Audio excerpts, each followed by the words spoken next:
What impact does planned obsolescence have on the environment? And what is the relationship between companies and consumers with the durability of products? In these videos, Régis Renault examines the market mechanism behind the various forms of obsolescence.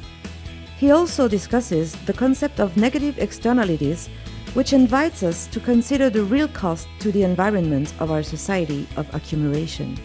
Hello, my name is Régis Renault. I'm a professor of economics at CY Cergy Paris Université. One of my areas of expertise is monopoly power, and this will be somewhat relevant to what I'm going to talk about today. And what is this? Well, this is an incandescent light bulb. Not like one of those LED light bulbs we are now used to that don't produce any heat, don't consume much, and last a very long time. Those incandescent light bulbs, they heat up very quickly, they consume a lot, and they don't last very long. Well, actually, their lifespan was decided at some point by the producers themselves. In 1924, the major players in the industry in Europe and North America gathered in Geneva, and they constituted what we call a cartel. It was called the Phoebus cartel, after the god of light. A cartel is a group of large firms who get together and coordinate in order to control the market they are in, so that they have full power, just as if they were a monopoly, basically, on the market. So what did they do? Well, they decided that they should have a standard for how long a light bulb lasts, and this standard was that it shouldn't last more than 1,000 hours. And, well, this may seem a bit suspect, because in those days there were light bulbs that lasted twice as long, more than twice as long, actually.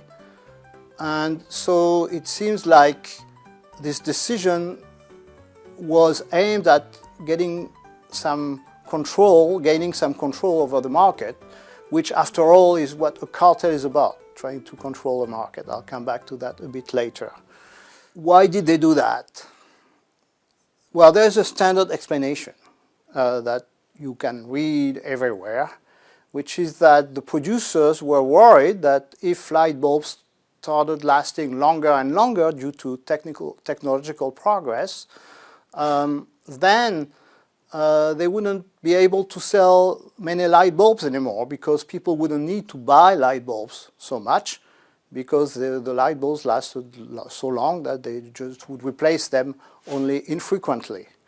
So they were worried that their sales would go down, and to avoid this they decided that the lifespan of the light bulbs should remain short to maintain their profits. Well, now, as an economist, I must point out that profit is not only about selling large quantities. It's also about at what price you sell those quantities, and it's also about at what cost you produce them. And actually, I would imagine that many of you would agree that, well, if some firm or some firms are capable of producing light bulbs that last a very long time, they could actually sell them for a very high price and maintain high profits even though the sales would fall. Then the explanation that they were really intent on keeping the quantities they were selling high does not make any sense from this point of view. Now the question is, well, how did they decide on the length of time a light bulb should produce light? On what basis did they make this decision? Now, basically, if you have monopoly power over a market, you select a price which is high enough so that you generate enough revenue, and then given this price you sell a certain quantity. Now, given this quantity you are selling, you would like to minimize the cost at which you are producing this quantity. Now, from what we explained, the relevant quantity, remember that we said that the buyers actually will be willing to pay more for a light bulb that lasts longer, meaning that what really matters is not the number of light bulbs, but it's actually the number of hours of light that you are selling. Okay, so basically what you are trying to figure out is the right price for each hour of light, and then given the total number of hours of light you are selling, you want to minimize the per hour cost of producing this light. And so this is exactly what we expect those firms to do if they are profit maximizing. That is, they are just selfish, just profit maximizing. They want to maximize profit. They don't care about anything else. And then they should actually want to minimize this cost of production of light. And then, well, this seems like something that's virtuous, something we like, right? Because they produce something that has value, which is light, for Europe, for North America, and they do it at the lowest possible cost. So in terms of overall well-being, we should be happy about this decision that the cartel would have made, okay? So there's still a question, which is why did they need to actually coordinate on this number of hours? Because each of them basically should have an incentive to minimize the cost of production. So why did they need to coordinate? To understand this, we need to think about what is a cartel and how does it work.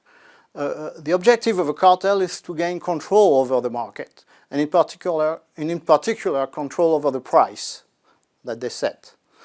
Then they set a high price, and they want to make sure that no cartel member has an incentive to actually lower its price in order to steal market shares from other cartel members.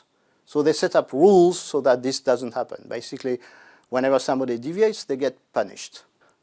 Now, the alternative way in which a firm could deviate instead of lowering its price would be to actually sell at the same price as the rest of the cartel members, but improve the quality of the product it's selling. Actually, in this case, improve the quantity of light it's selling for each light bulb, increasing the time the light bulb lasts.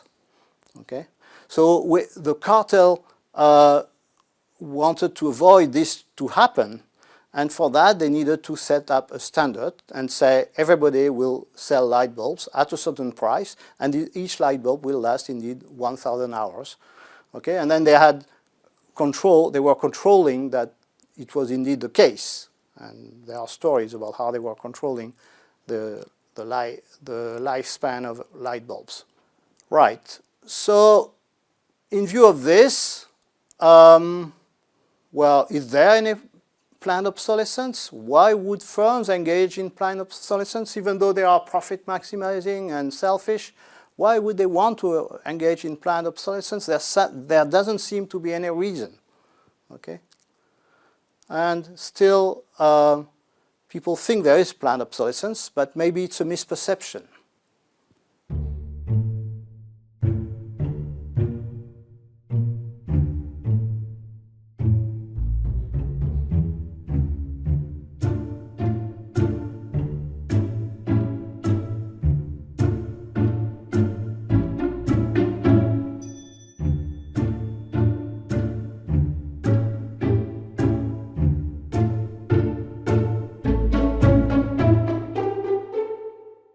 Okay. Yes, we do have a problem with all this equipment, durable goods, which are piling up in landfills, and these electronics, which, don't seem to have been used for a very long time. It seems like they could have been repaired or maybe conceived in a better way in order to last longer. And it's not the case, so then we just throw them away and they pile up in those landfills. And this is definitely a problem we should address. I would agree with that. But then, who is responsible for this situation? If it's not the firms, as I argued, it was not the firms. Well, would it be the consumers? Or would it be the government? Well, maybe it could be the firms after all.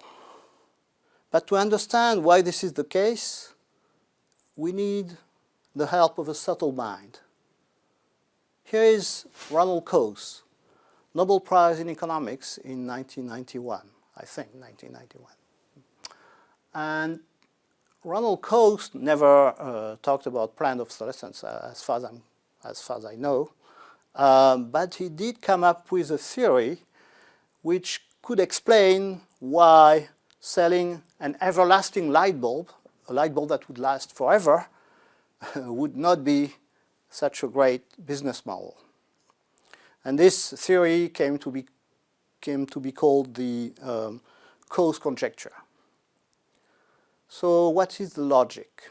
So he was analyzing the problem of a durable good monopolist, and the durable good monopolist problem is not that after it has sold the product to everybody, there is no more buyers left, and then it can't sell anymore. That's not the problem. It's a sort of a reverse problem in a sense. If you are a monopolist, you want to sell to people at a high enough price to make a lot of profit. But if you set a high enough price to make profit, it means you don't sell to everybody. You sell only to those who are willing to pay this high price. So once you have done that, those who are willing to pay a high price are gone, and then you are left with some residual demand from consumers who are not willing to pay this high price, but they are left to be served. Okay? So the firm has an incentive to try to sell the product to them by lowering its price, because of course they are not willing to pay the initial high price. So then the firm has an incentive to lower its price. At that new price, consumers buy, but this new price is not going to be too small either, because too low either, because you still want to make money, right? And in order to make money, you don't charge a price which is too low. If you do that, then it means that some consumers buy, those who are willing to pay this price, which is not all that low, but then there are still some consumers left. And given that there are those consumers left who haven't bought the good yet, you want to lower your price again, okay, and try to sell to them. And this could be going on and on until there is no more consumer left in the market. Now, this could be actually a very profitable marketing strategy, selling to each group of consumer at a price which is very close to the maximum amount they are willing to pay. So those who are willing to pay a high price, you charge them a very high price, and then you charge a somewhat lower price to those who are willing to pay less, and so on and so on. This is actually considered, this is actually in the theory of monopoly, this is actually the best you can do, really. But this doesn't work. If you are dealing with consumers who are somewhat rational, those consumers who are paying a high price at the beginning, okay, they realize that then the firm will have an incentive to lower the price. And then they have an incentive to wait, okay, especially if they expect that the price is going to change fairly quickly. And if they have an incentive to wait, it means that the monopolist cannot charge them such a high price. If it wants to sell to them, it has to offer them a low enough price so that they don't want to wait. And this unravels, okay, to a point that actually Coase's intuition was, and it turns out to be correct actually, that you could get to a situation where a monopoly firm, even though it's a monopolist, ends up selling at a price which is as low as a firm facing very tough competition. So then basically the monopoly profit is gone. So Coase's point is that a durable good monopolist cannot remain a monopoly because it creates competition for itself. It cannot commit to not lower its price in the future, which creates competition for the product it's introducing in the market. Now, how to get around this? There are various solutions actually, but one solution is indeed planned obsolescence.